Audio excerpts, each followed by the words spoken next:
Good morning, Chambersburg. Good morning. Good morning, Chambersburg. Good morning. I'm so proud and so honored by your presence here this morning. We appreciate your love, your support, and all of your efforts in this movement. We told you last year, this is not a moment, this is a movement. And today we're standing here symbolizing that we still have more work to do. Since last year, we have made some significant strides in this community, in spite of the pandemic and in spite of the opposition. But we still have a lot more to do, to change, to interrupt, and to make a real difference in our community. Making Juneteenth a holiday is commemorative and necessary. Now we work to get the voting rights bill passed, police reformed, true equal justice. Chambersburg, together we triumph. Together we triumph. We can't do this work by ourselves, but as a community, we can work together to make a difference in this community and across the nation. When we started this work 5 years ago, we had no idea that this town of Chambersburg would get the kind of national attention that it is getting. We didn't know that the New York Times would reach out to us last year and come into our town and interview people to see what we were doing and to see that we have people right here in small Chambersburg that are concerned about all of our community members. When we say Black Lives Matter, we are demonstrating that Black Lives Matter.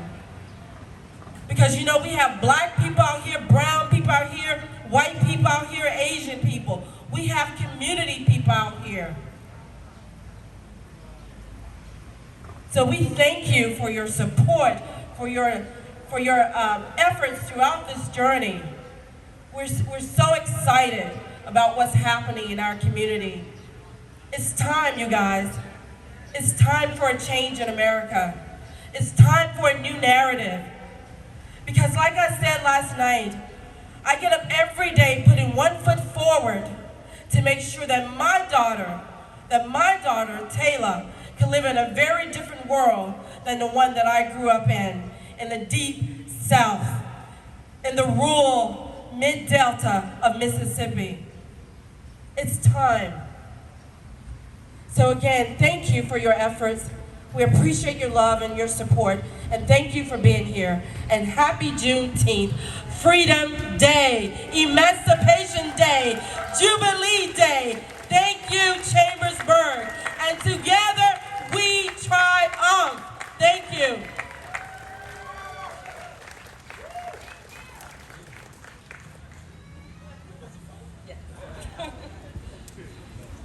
Good afternoon. Good afternoon, family. I want you to look around and see the members of your family represented here today. Take a moment. Look behind you, look to the left of you, look to the right of you. This is family. And when family comes together, we can make a real difference consistently. And so let me start by saying this. I want to say thank you to every individual. I'm not going to mention names because I know I'll forget someone. But none of this happens without the incredible work behind the scenes. And thank you to all the presenters and the MCs, the DJs, the cameras, the film, everybody that's contributing so that we can collect this moment. And when we become somewhat worried or concerned about whether or not we're making a difference, go play it back and be reminded that you are not alone in this journey. Now, we can do these kinds of things every year, but what's most important is what you will do in between each year. And so I encourage you to identify an accountability partner.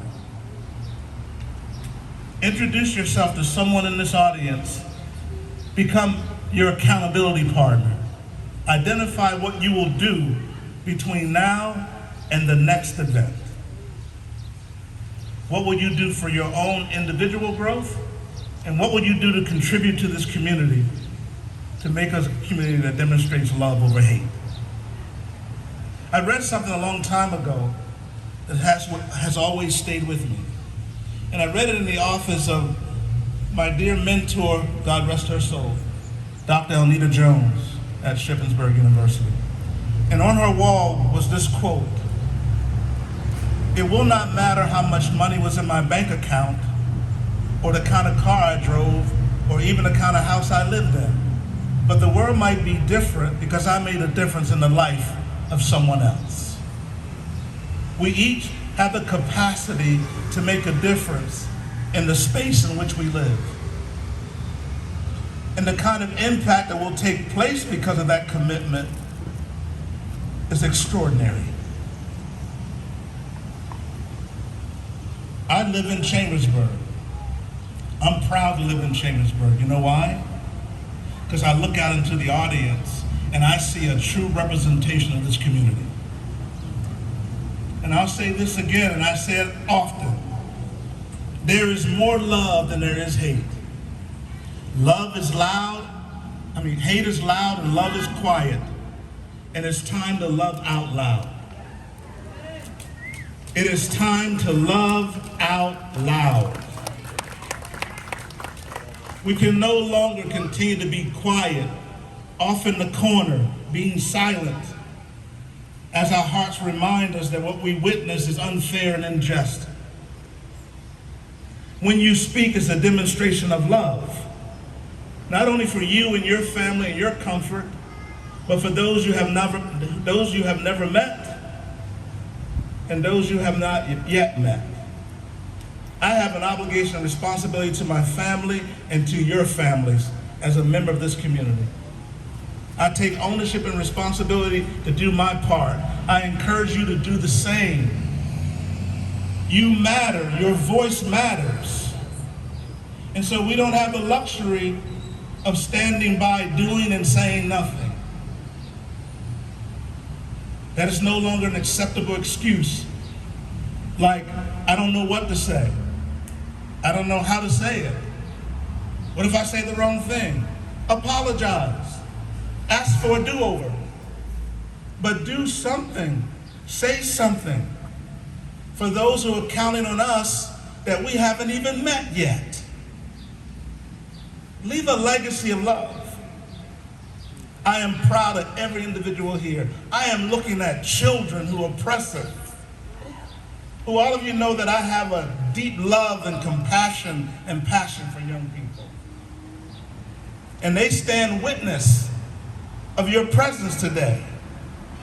They know that they have great value, that they have the capacity to make a difference in their own lives. I know that this journey is not easy, but we cannot afford to quit. And so I'll close with this poem that many of you are familiar with.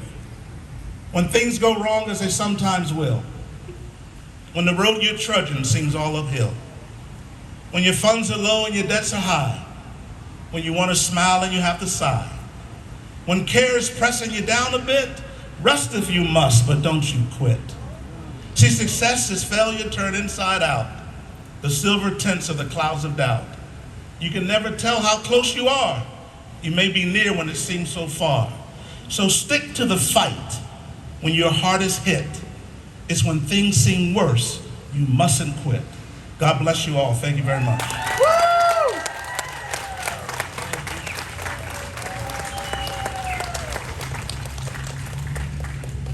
And I just want to say that now that Juneteenth is a federal holiday, this celebration will probably look a little different next year. So be looking out for that. So we're going to have a surprise for you next year. Thank you.